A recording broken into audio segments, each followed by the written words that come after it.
ॐ आत्मा तं गिरिजामतिसहचरा प्राणा शरीरा गृहं पूजा ते विषयोपभोगरचना निद्रा समाधिस्थिते सञ्चारः पदयो प्रदक्षिणविधि स्तोत्राणि शर्वा गिरो यद्कर्म करोमि तद्वदखिलं शम्भुतवाराधनं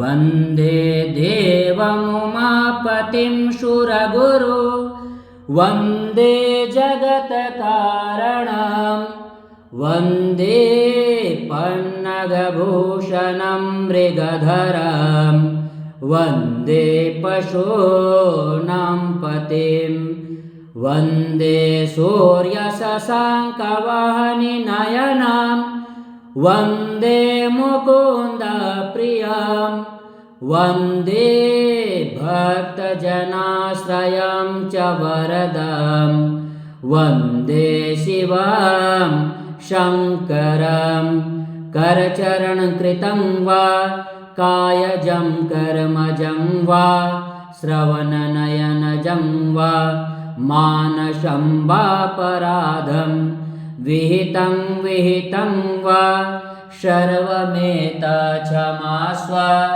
जय जय करुणाब्धे श्रीमहादेव शम्भो। नमः पार्वते पतये हर हर महादेव शम्भो।